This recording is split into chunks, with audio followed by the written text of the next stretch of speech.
Friends, welcome back to the my channel. So आज आपण बघत आहे प्राचीन भारत आणि संस्कृती इतिहासातलं. याचा स्वाध्याय आपण बघतोय. सो चला आपण स्वाध्यायाला स्टार्ट करूया. बघा, फर्स्ट क्वेश्चन आहे, प्रत्येकी एका वाक्यात उत्तरे लिहा. 1. प्राचीन भारतातील विद्यापीठांची यादी करा.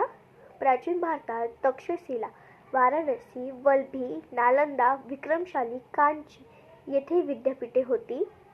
2. कोणकोणत्या प्राचीन भारतीय वस्तूंना परदेशात मागणी असे याची यादी करा. तलम कापड, हस्तितंत्र, मौल्यवान रत्ने, मसाल्याचे पदार्थ, उत्कृष्ट बनावटीची मातीची भांडी या प्राचीन भारतीय वस्तूंना परदेशात मागणी आहे. त्याच्यानंतर हे नावे लिहा. प्रश्न दुसरा, नावे लिहा. बघा, 1. प्राचीन भारतातील आर्ष महाकाव्य, रामायण आणि महाभारत. दुसरा प्रश्न तिसरा, थोडक्यात उत्तरे लिहा. पिटक म्हणजे काय? पिटक म्हणजे पेटी किंवा विभाग होय. त्यानंतर बौद्ध धर्मग्रंथांपैकी बघा, त्यानंतर बौद्ध धर्मग्रंथांपैकी पाली भाषेत असलेले 3 पेट्यात किंवा विभागता संग्रहित केलेले ग्रंथ त्याला त्रिपिटक असे म्हणतात. दुसरं, भगवद्गीतेत कोणता संदेश दिला?